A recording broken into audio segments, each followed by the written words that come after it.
right, Iga, we'll start over here. Talk to us about your approach and preparation going into the first slam of the year. Basically, my approach didn't change much, even though I lost in a third round of this WTA tournament before. So I'm really looking forward to my first round, and I'm gonna play Arantxa Rus, and I lost against her in Rome, so it's gonna be probably tough match, but I'm ready for it, and yeah, it's gonna be. I hope it's gonna be a good revenge, but we're gonna see. All right, we'll take questions in the room in English. Please raise your hand. Yep. Iga, you're the most recent woman to win a major title. Does that increase your own expectations coming here to Melbourne? Do you think the pressure will be on? Actually, I feel like a little more pressure than usual, so we have to work with that right now. And obviously, first tournament of the year isn't easy, so I didn't gain much confidence after these two matches that I played.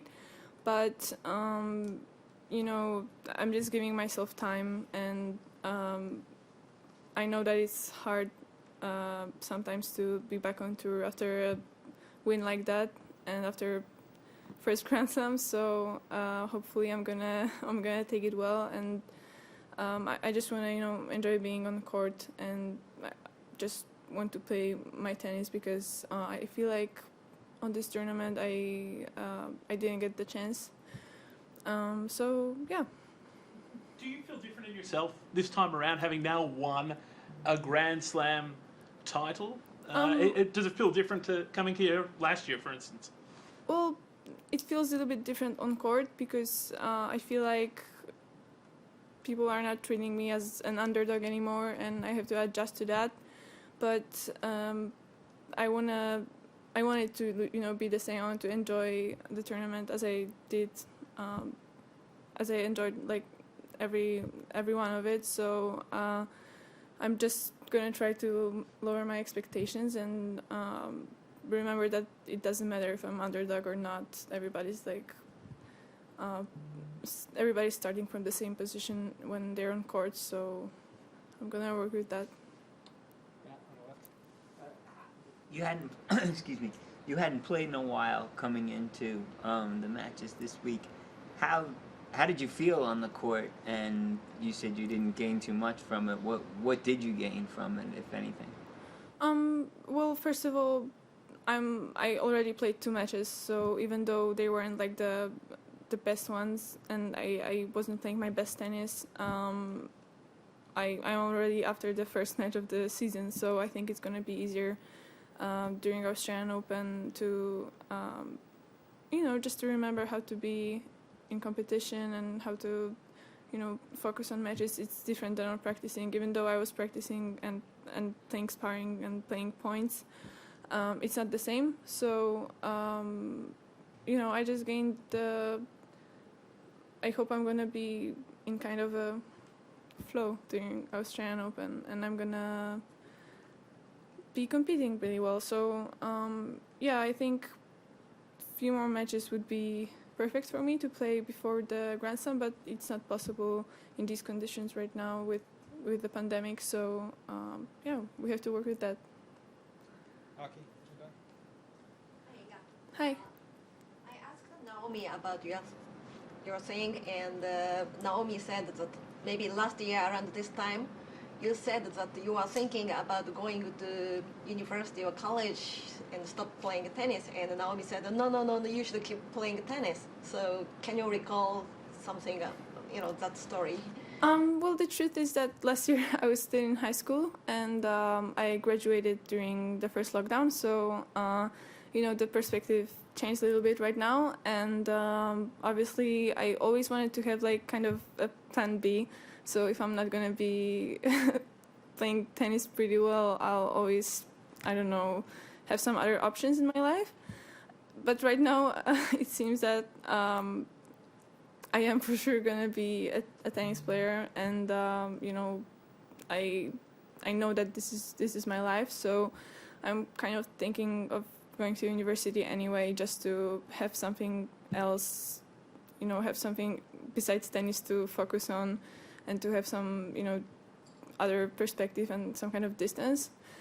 But basically, I don't think I'll have time for that. So my view like didn't change a lot, except that I don't think it's necessary right now. But I think it would be good for my mind to go to university. But yeah, I really appreciate that I don't have to choose right now, because many people my age have to choose the right path, and I have my own, and I'm happy with it.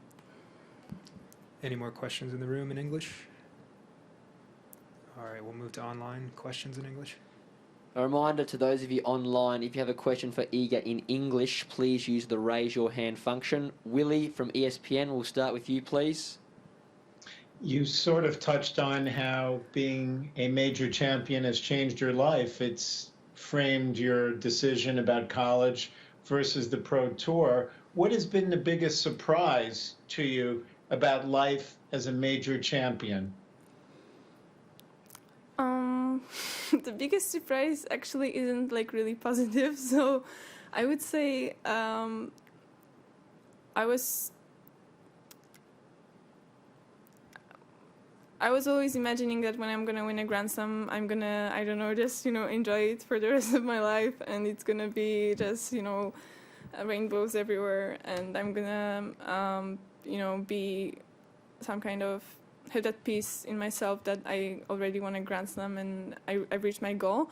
But the truth is that humans are like that. They just want more. So I'm still like I feel expectations, even though I did something great on a French Open, and I want more basically. So I feel more pressure and expectations, and I also feel that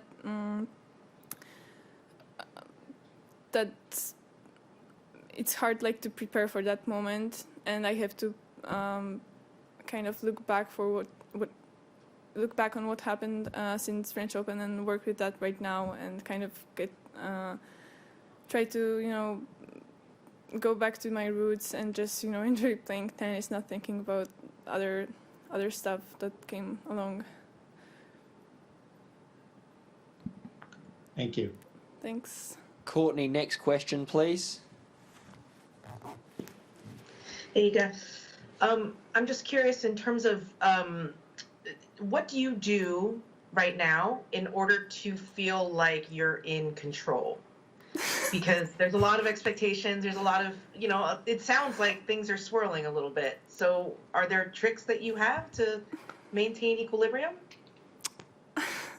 Well, basically, it's kind of hard for me right now. So that's a good question, on point. But what am I doing? Sorry, Daria is here. I'm just asking her. Well, first of all, I'm trying to think about the smallest things, like going back to my roots and just playing tennis, and I'm trying to enjoy that I'm here, and sometimes forget about the tournament, forget about my practices, just living in the moment and being happy that I can travel and I can be here. And I don't know, we're gonna go to the beach right now after the media, so maybe that's gonna help. And yeah, just enjoying small things, but it's not easy, so I'm trying to do that. Fair enough. And then just a question on playing Roos. What's the challenge of playing her, and what makes her a difficult opponent? Well, when we played against each other in Rome, it was hard for me because that was my first match on clay, and I was really looking forward to it. So my expectations were high, and she was playing actually really great tennis. She was playing really tough top spins, and I think the conditions were perfect for her. She seemed like she could play rally, really long rally, and she didn't even get tired. So hopefully on this surface is gonna be different, better for me, and I'm gonna use some other weapons than I tried in Rome. So yeah, but it was I think it was hard for me because it was my first match on clay, and even though I love clay, even after a few days of preparation, it's not enough for me. So, yeah. Okay, we'll take 2 more questions online. Tumaini with The Guardian. Next question, please. Hi, Iga. Hi. You said that you're no longer treated as an underdog. I'm curious, like, I mean, obviously your ranking and your achievements, that's true, but how do you feel that? Like, how does that, is it the way that people treat you? Is it the way that opponents play against you? The thing is that before French Open, like, if I would, I don't know, be practicing with, for example, Alina Svitolina, because we actually practiced in Rome and then we practiced here. And I remember when I was playing again with her in Rome, we played a sparring and we had 6-6. So that was kind of a thing in my mind, and I thought, whoa, I'm playing with such a player, and we're basically we're playing like on the same level. So wow, that's great, and I felt really good about myself. But right now, I feel that after French Open, my expectations got a little bit are a little bit higher, and when I play, good tennis, I expect from myself that I'm gonna win even more with more advantage, So, but actually, it was just 2 weeks, and my practice with her in Rome was just a few months ago. So, like, physically, nothing changed, only my attitude. So, it's hard also to deal with that because, on a French Open, I've won against some of the great players, and that can really like mess with the head sometimes. And I wanted to ask about your phone situation. In Paris, you didn't like use your phone, right? So here, I mean, what's your relationship with your phone in Australia? Usually when I'm just outside of Poland, I'm not using it because when I'm on tournaments, I just feel like I have excuses that I can, just read a book all day or watch Marvel movies. And in Poland, I don't have this excuse because I'm not on tournaments. So I'm not using it a lot. And yeah, well, especially because there's a big time change from what we have in Poland. So when I want to talk to everybody, they're asleep. So that also helps with not using my phone. Thank you.